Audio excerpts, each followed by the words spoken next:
खुलुमबाय स्टुडियोआव आं उदांस्रि मुसाहारि रायजो उद्धम समागम स्वदेशी मेला हाबाफारि खुंफुंदों। 6 अक्ट' जानुवारि एबा दिनैनिफ्राय फैगौ 12 जानुवारिसिम खुंजागोन रायजो उद्धम समागम स्वदेशी मेला हाबाफारिया। नंगौ क'क्राझार बड'फानि सिकनाझार टाइकन्ड' जिमनेजियाम फिल्डआव आसाम सा दारिमिन जौगाखां निगम लिमिटेड जिल्ला दारिमिन आरो फालांगि मिरुनि बानजायनायाव दिनै 6 अक्ट' जानुवारिनिफ्राय फैगौ 12 अक्ट' जानुवारिसिम रायजो उद्धम समागम स्वदेशी मेला हाबाफारि खुंदों। बे रायजो उद्धम समागम स्वदेशी मेला हाबाफारियाव बिटिसिनि मावफुं सोद्रोमा मुनमुन ब्रह्मआ बाहागो लानानै बेखेवना होयो। बिथांजों लोगोसे बे हाबाफारियाव बाहागो लाबावो क'क्राझार जिल्लानि जिल्ला बेंगिरि पंकज चक्रवर्ती, एमसिएलए जुबिराज बसुमतारी, बिटिसिनि एमसिएलए करमेश्वर राय, एएसआइडिसिनि लोगो मासिगिरि जयतिरेन्द्र ब्रह्म आरो गुबुन गुबुन बिबानाव थानाय सोद्रोमाफोरा बाहागो लादों। उद्धम समागम मेलाया दाखालि डिआइसि अफिसावबो डिआइसिनि जोंनि प्रांगनाव मोनसे जादोंमोन सा डिस्ट्रिक्ट लेभेलनि दिनै स्टेट लेभेलनि बाहाय जाफैदों। दाब दाब जायगानि जोंनि क'क्राझारनि बादैबो दाब दाब जायगानि जोंनि खाथि खाला डिस्ट्रिक्टफोरनि माखासे उद्यमिफ्रा बाहाय फालांगिफ्रा बाहाय पार्टिसिपेट खालामदों।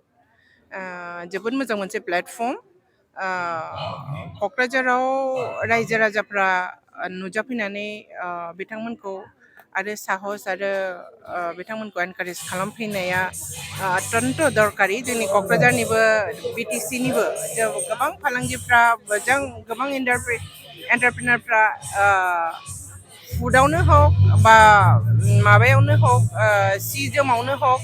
बा अइन आखाइनि खामानिनि माखासे माबाफ्रा एन्टारप्रिनारफ्रा बाहाय पार्टिसिपेट खालामदों, गावनि गाव प्रडाक्टखौ माबा खालामदों, एक्जिबिट खालामदों। फैगौ दिनफ्राव बिथांमोनखौ आरोबाव साबसिननिफ्राय हामसिन प्रडाक्ट फिनिशिं आरो बेबादिनो माबा खालामहोनो हानायनि जाहाथे बिसोरखौ प्रमट खालामनो हायो, बेनि थाखाय जोंनि बिटिसिनि इन्डास्ट्रियेल कमार्स डिपार्टमेन्टआबो माखासे इनिशिएटिभ लागोन, बिथांमोनखौ हेल्प खालामगोन फैगौ दिनाव। गतिके बिथांमोनहा जाहाथे साबसिननिफ्राय हामसिन एन्टारप्रिनार गावसोरनि केपासिटिजों बिल्डआप जानो हायो। जोंनि क'क्राझारनिबो जोंहा मस्टलि हेन्डलुम एन्ड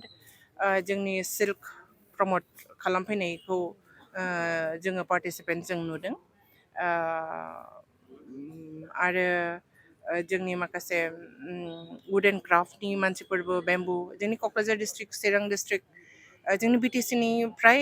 4 डिस्ट्रिक्टनि फालांगिफ्रानो बाहाय दङ। बेनि बादैबो जोंनि खाथि खाला डिस्ट्रिक्ट धुबुरी डिस्ट्रिक्टनिबो जों माखासे नुदों। जोंनि बर्डार एरियानि माखासे बिथांमोन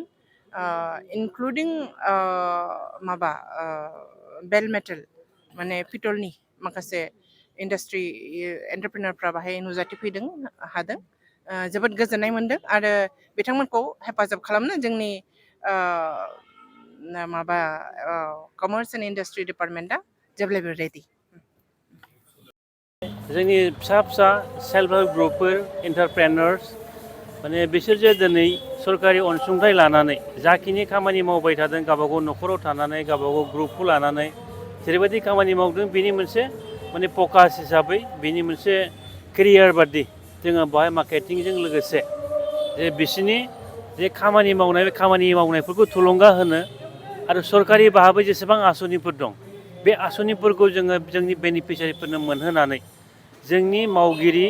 बा बेनिफिसियारि बिथांमोना जाहाथे गाहामै गावसोरनि खामानिखौ मोजाङै मावलांनो हायो, बे खेथ्रआवहाय जोङो माने इन्डास्ट्रि डिपार्टमेन्टनि तरफनिफ्राय जोबोद नाजादों।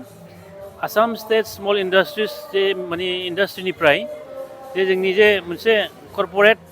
मोनसे ट्राइ खालामनाय नाजानाय, बे नाजानाय जिनिसा दिनै गामि लेभेलसिम सौफैजोबाखै। दा बे जिनिसा दिनै बिटिसि ओनसोलाव डिआइसिसिनि थ्रुयै बा डिस्ट्रिक्ट इन्डास्ट्रिसनि थ्रुयै जोङो गामि ओनसोलाव सेल्फ हेल्प ग्रुपनो बेक्तिगत इन्डिभिजुवेल बेनिफिसियारि बयनिबो थाखाय जोङो जाहाथे बिथांमोना जा एसे एनै लन लानानै एसे एनै खामानि मावनानै जिनिसफोरखौ दिहुनदों, बे दिहुननायनि मार्केट बिथांमोना मोनाखैमोन। खिन्थु दिनै बेफोरबायदि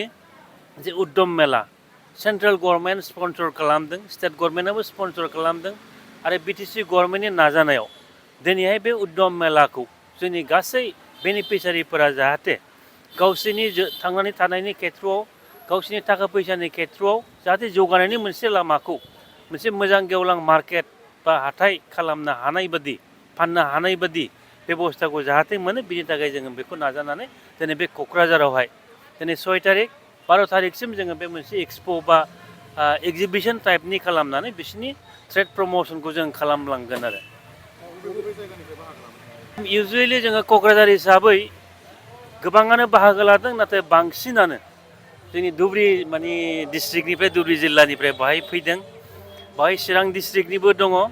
आरो बाक्सानिफ्रायबो गोबां बाहागो लादों क'क्राझार हिसाबै जोंनि जे दिहुनगिरिफोर जे फिसा फिसा इन्डास्ट्रि खालामनानै जे खामानि मावदों जों क'क्राझारनि खामानि मावनायखौ जोबोद थुलुंगानानै मावनायखौ जों नुनो मोन्दों आरो दिनै बावहाय जोंनि बिसेसकरि जोंनियाव माने SRLMनि दारै जे जोंनि सेल्फ हेल्प ग्रुप बा वुमेन हिन्जाव माहारिफ्रा जे दानाय लुनाय सि जोम बायदि बायला बे मोनसे बेनिफ्राय हेन्डिक्राफ्ट थाबाय आरो स्काल्पचार दाननाय माने बायदि दंफांनि माने आइजेंफोरखौ आगजुफोरखौ दाननानै दिहुननाय आरो बेजों लोगोसे इन्डास्ट्रि लेभेलाव जेरै साबोन दिहुननाय केन्डेल दिहुननाय